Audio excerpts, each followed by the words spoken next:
bem? Nós estamos aqui para iniciar o estudo da segunda fase de processo civil. Nessa segunda fase, nós vamos analisar o processo de conhecimento desde a petição inicial até a prolação da sentença. E como primeiro tema, nós temos a petição inicial.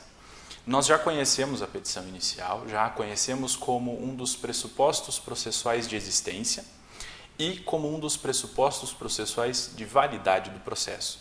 Para vocês terem noção da importância da petição inicial, basta dizer que ela aparece em dois momentos como um pressuposto processual. É um pressuposto processual de existência porque é a partir dela que o autor vai provocar a tutela jurisdicional. Nós sabemos que o poder jurisdicional é um poder inerte, e é um poder inerte para garantia de imparcialidade. Ele precisa ser provocado, e ele será provocado por meio da petição inicial. A petição inicial, então, configura-se como um pressuposto processual de existência. Sem petição inicial, não haverá processo. E mais, ela é também um pressuposto processual de validade. Por que isso? Porque se a petição inicial for considerada apta, ela vai possibilitar que o processo possa se desenvolver de forma válida. Por isso que ela é considerada um pressuposto processual de validade. O Código de Processo Civil, no seu artigo 312, diz para nós o seguinte: considera-se proposta a ação quando a petição inicial for protocolada. Todavia, a propositura da ação só produz, quanto ao réu, os efeitos mencionados no artigo 240, depois que for validamente citado. A importância da petição inicial ganha relevo para o autor porque é na sua apresentação, no seu protocolo, que a demanda é considerada proposta. É isso que diz o artigo 312 do CPC. Ao dizer isso, ele fala para nós sobre a litispendência para o autor. Uma vez que a demanda é proposta, que a petição inicial é apresentada, passam a valer os efeitos da litispendência com relação ao autor. Só não valerão os efeitos da litispendência com relação ao réu, porque o réu ainda não foi validamente citado. Então, eu só posso alegar efeitos da litispendência com relação ao réu quando ocorrer a sua citação válida. Mas para o autor, já vale a partir da petição inicial. O professor Fred Didier Júnior fala para nós sobre a relação entre demanda e petição inicial. E ele diz o seguinte: como a demanda tem a função de bitolar a atividade jurisdicional, que não pode extrapolar os seus limites, decidindo além, aquém ou fora do que foi pedido, costuma-se dizer que a petição inicial é um projeto de sentença. Contém aquilo que o demandante almeja ser o conteúdo da decisão que vier a acolher o seu pedido. Ele quer nos dizer com isso que a petição inicial vai fixar os limites para a atuação jurisdicional. É do autor o direito de provocar o Poder Judiciário. E ao provocar o Poder Judiciário, apresentando a sua petição inicial, o autor vai fixar os limites em que o juiz pode atuar. Então, o juiz não vai poder conferir ao autor um direito superior àquele que foi descrito na petição inicial e nem mesmo um direito diferente daquele que foi pedido na petição inicial. Por isso, da importância dessa peça processual e dessa fase processual para o processo. Quando ele fala para nós que a petição inicial é considerada um projeto de sentença, ele faz referência justamente a esses limites que são impostos ao juiz a partir do que o autor coloca na petição inicial. Para que essa petição seja considerada válida, é necessário que ela obedeça a alguns requisitos considerados primordiais. Então, o processo vai firmar alguma formalidade para que a petição inicial siga e para que o processo possa se desenvolver validamente a partir disso. Então, relembrando, a petição inicial é um pressuposto processual de existência, porque eu preciso provocar o Poder Judiciário para que ele me dê a tutela jurisdicional. E ele é também um pressuposto processual de validade. Por quê? Se a petição inicial for apta, ou seja, se ela seguir os requisitos formais previstos na legislação, ela vai possibilitar que o processo se desenvolva de forma válida. E os requisitos, o primeiro deles é que a petição inicial venha apresentada em forma escrita, com data e assinatura. A regra geral é que a petição inicial, então, seja reduzida a termo, que ela seja apresentada de forma escrita, datada e assinada. Ela vai ser assinada por advogado, via de regra, porque é quem detém a capacidade postulatória. Entretanto, há algumas exceções para essa regra de petição escrita e de petição assinada por advogado. Vocês lembram das disposições da Lei 9.099 de 95, que estabelece o procedimento dos juizados especiais cíveis e criminais. E lembram também que nos juizados especiais cíveis não há a necessidade, em alguns casos, de apresentação de petição inicial escrita e assinada por advogado, porque a lei conferiu, em caráter excepcional, o ius postulandi para a parte, quando ela estiver diante de uma causa que não envolva um valor superior a 20 salários mínimos. Nesse caso, a parte poderá apresentar o seu pedido de forma oral. O que isso quer dizer? Ela chega na secretaria do juizado, apresenta o seu pedido, não vai precisar apresentá-lo reduzido a termo. Quem irá reduzir a termo a petição ou o pedido apresentado pela parte serão os funcionários, os serventuários da Justiça. Nesse caso, nós temos uma das exceções previstas na legislação para a regra da forma escrita da petição inicial. Entretanto, quando se fala em processo civil, quando se fala no geral do processo civil, na regra geral do processo civil, nós devemos lembrar então que a petição inicial deve ser escrita, datada e assinada. Assinada por pessoa com capacidade postulatória, que nós já sabemos que é o advogado, salvo se for nos casos em que a lei confira a capacidade postulatória para outra pessoa que não seja o advogado, ou o Ministério Público, ou a Defensoria Pública. Quais são, então, os outros requisitos previstos na legislação sobre a petição inicial? O artigo 319 diz o seguinte: a petição inicial indicará 1. O juízo a que é dirigida. O primeiro inciso vai definir a necessidade de que o autor, ao elaborar sua petição inicial, delimite a competência do órgão jurisdicional que vai julgar a sua causa. Então, no cabeçalho da petição, o autor deverá indicar o juízo a que é dirigida aquela petição inicial. O segundo requisito formal para a petição inicial são os nomes, prenomes, estado civil, existência de união estável, profissão, número de inscrição no CPF ou Cadastro Nacional de Pessoa Jurídica, no caso de ser uma pessoa jurídica, o endereço eletrônico, o domicílio e a residência do autor e do réu. É o requisito da qualificação das partes. E esse requisito é de extrema importância porque a qualificação das partes irá individualizá-las. Vai mostrar para o juiz quem era o autor e quem é o réu, e vai possibilitar que o réu seja inclusive localizado, porque o autor, na sua petição inicial, deverá indicar nome completo, toda a documentação do réu, assim também o seu endereço, para que o juiz possa determinar sua petição e o réu seja, enfim, encontrado. O inciso 3º indica para nós a necessidade de que o autor apresente na sua petição inicial o fato e os fundamentos jurídicos do pedido.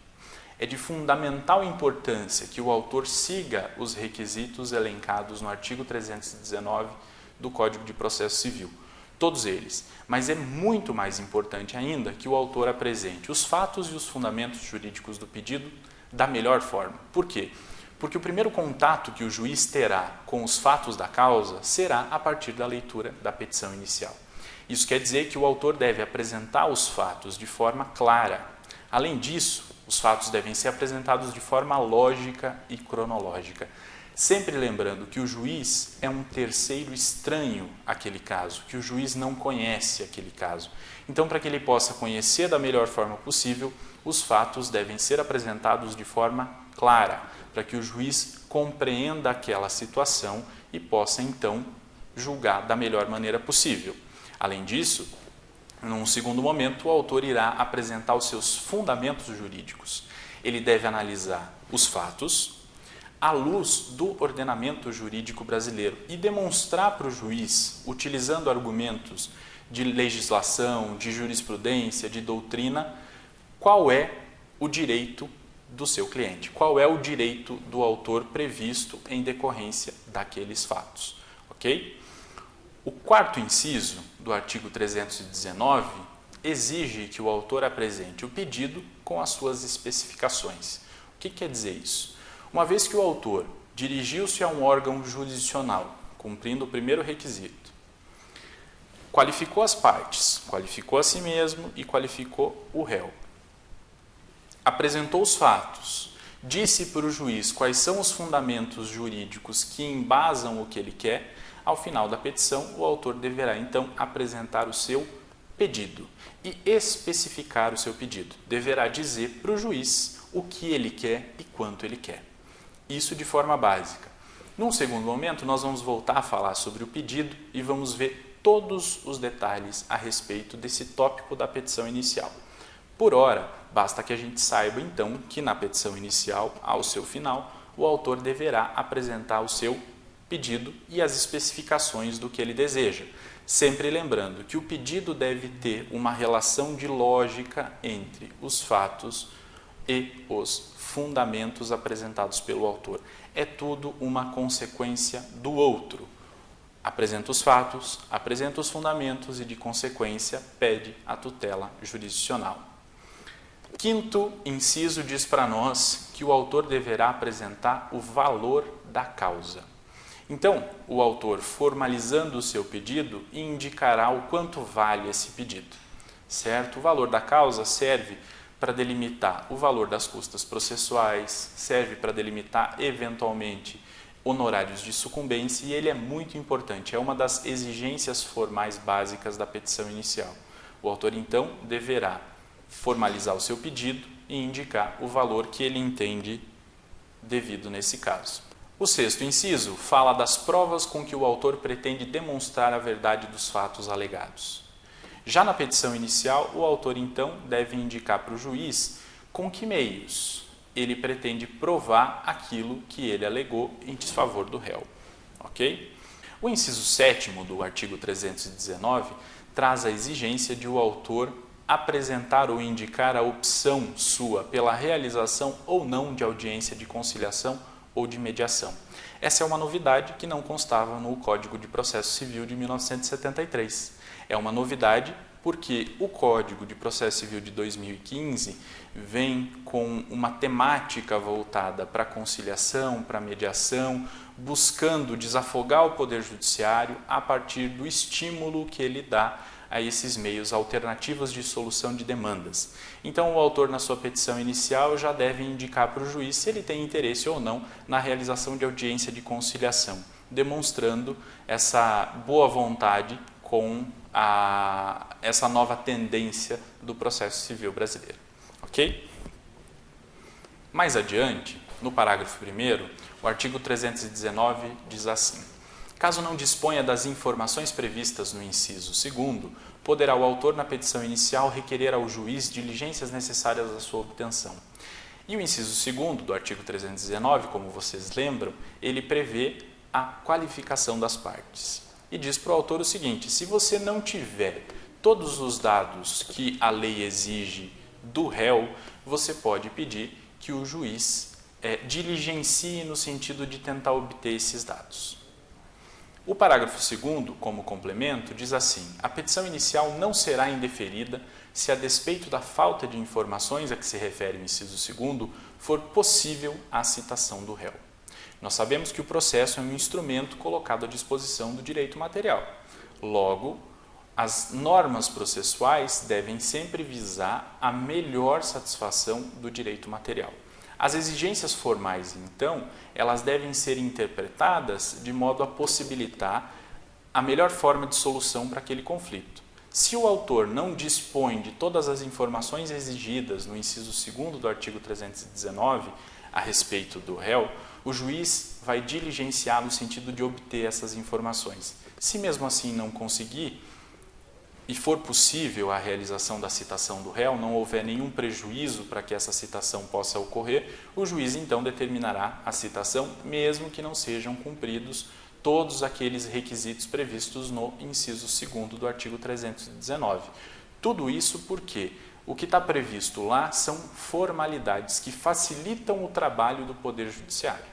Nesse caso, essas formalidades não podem suplantar em importância o direito material tutelado e não podem levar só por isso ao indeferimento da petição inicial. O parágrafo 3º, por sua vez, diz assim: A petição inicial não será indeferida pelo não atendimento ao disposto no inciso 2º deste artigo, se a obtenção de tais informações tornar impossível ou excessivamente oneroso o acesso à justiça. E aqui você percebe um princípio processual de ordem constitucional, que é o do acesso à justiça, invocado pelo legislador infraconstitucional para dizer o seguinte: você pode superar a formalidade legal, desde que seja para proteger o princípio do acesso à justiça, desde que seja para possibilitar que aquela ação continue, mesmo sem o respeito àquela determinada formalidade legal de qualificação completa das partes. Entretanto, é bom frisar que esses 3 parágrafos servem para aqueles casos em que for impossível obter todas aquelas informações sobre o réu. Quando for possível obter as informações sobre o réu, é do autor o dever de indicá-los todos na petição inicial. Além disso, a petição inicial deverá ser acompanhada dos chamados documentos indispensáveis. Os documentos indispensáveis são documentos pessoais da parte, eventualmente comprovante de endereço.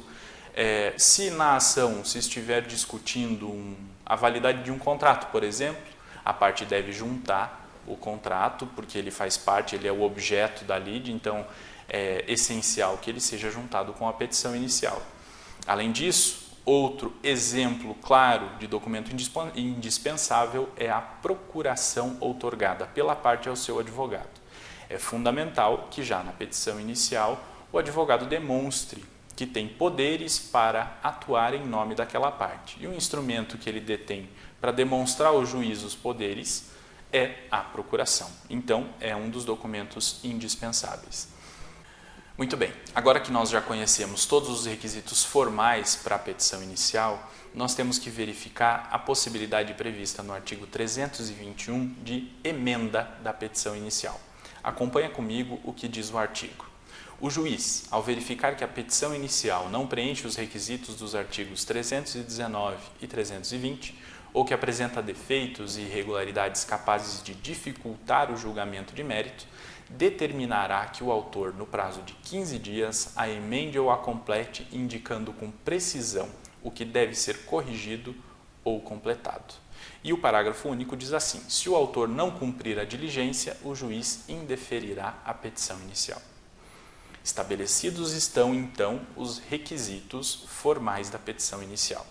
O juiz vai receber a petição inicial. Se ele perceber que estão faltando requisitos ou está faltando algum daqueles requisitos previstos na lei, ele determinará ao autor que emende a petição inicial, que o autor conserte aquele vício, que o autor supra aquela falta de algum dos requisitos previstos na legislação.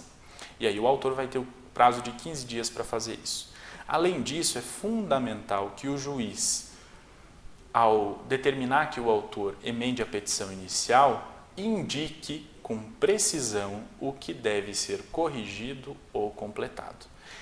Isso é uma disposição que está prevista no CPC de 2015 e que não estava prevista dessa forma no CPC de 1973 e decorre de uma necessidade de diálogo entre as partes. Então, o juiz deverá indicar quais são os defeitos que ele enxergou na petição inicial e possibilitar com isso que o autor possa consertar eventuais vícios ou suprir eventuais faltas. Se o autor não cumprir essa diligência, o juiz então irá indeferir a petição inicial. Mas antes, como nós sabemos que as formalidades, que o processo é um instrumento e que as formalidades estão à disposição do direito material, que é o direito material que importa, que é o princípio de acesso à justiça que rege todo esse nosso sistema, o juiz vai dar oportunidade para que o autor faça a correção dos defeitos. O artigo 330 vai tratar a respeito do indeferimento da petição inicial. E ele diz para nós que a petição inicial será indeferida quando, no inciso 1º, for inepta. Quando se fala em inépcia da petição inicial, nós devemos recorrer ao disposto no artigo 330, parágrafo 1º, que diz assim: considera-se inepta a petição inicial quando lhe faltar pedido ou causa de pedir, quando o pedido for indeterminado, ressalvadas as hipóteses legais em que se permite o pedido genérico, da narração dos fatos não decorrer logicamente o pedido ou a conclusão, quando contiver pedidos incompatíveis entre si. Então, nesses casos, a petição inicial será considerada inepta, ou seja, ela não cumpriu os requisitos formais previstos na legislação e o juiz irá indeferi-la. O inciso 2º do artigo 330 traz a possibilidade de indeferimento da petição inicial quando a parte for manifestamente ilegítima. O inciso 3º fala que a petição será indeferida quando o autor carecer de interesse processual. Esses dois institutos, a legitimidade da parte e o interesse processual, já são nossos conhecidos. Há quem diga na doutrina que são duas condições da ação remanescentes ainda da teoria eclética que imperava no nosso ordenamento jurídico processual civil desde o Código de 1973. Há quem diga, então, entretanto, na doutrina que a categoria das condições da ação já não existe mais. E aí, esses dois requisitos, legitimidade de parte e interesse processual, passariam a ser pressupostos processuais. O que importa saber agora é que, se não houver legitimidade de parte, seja do autor ou do réu, ou se o autor carecer de interesse processual, o juiz vai considerar a petição inicial inepta, ou seja, extinguirá o processo sem análise do mérito. E o inciso 4º do artigo 330 do CPC diz para nós que será considerada inepta a petição inicial quando não forem atendidas as prescrições dos artigos 106 e 321 do Código de Processo Civil. E nós vamos ver agora quais são essas disposições. O artigo 106 diz para nós o seguinte: quando postular em causa própria, incumbe ao advogado declarar na petição inicial ou na contestação o endereço, seu número de inscrição na Ordem dos Advogados do Brasil e o nome da sociedade de advogados da qual participa para o recebimento de intimações. Isso para aqueles casos específicos em que o advogado for parte e, ao mesmo tempo, atuar como causídico, ou seja, quando ele atua em causa própria, ele deve respeitar a esses requisitos previstos no artigo 106. Se ele não fizer isso, a petição inicial será considerada inepta. Lembrando que ela será considerada inepta somente depois de o juiz permitir que a parte corrija o erro ou supra a falta, conferindo o prazo de 15 dias para que isso aconteça. E o artigo 321 fala para nós que o juiz, ao verificar que a petição inicial não preenche os requisitos dos artigos 319 e 320, ou que apresenta defeitos e irregularidades capazes de dificultar o julgamento de mérito, determinará que no prazo de 15 dias o autor a emende ou a complete. Aqui nós voltamos a falar da possibilidade de o juiz determinar a emenda da petição inicial para corrigir defeitos ou complementar eventuais faltas. Se depois disso a parte não corrigir o defeito da petição inicial ou não suprir a falta da petição inicial, o juiz indeferirá aquele pedido, naquele momento, extinguindo o processo sem análise do mérito. Ok? Era o que nós tínhamos para falar hoje sobre petição inicial. Nós voltamos a nos falar no próximo encontro e vamos tratar a respeito de pedido. Nos vemos lá. Até mais!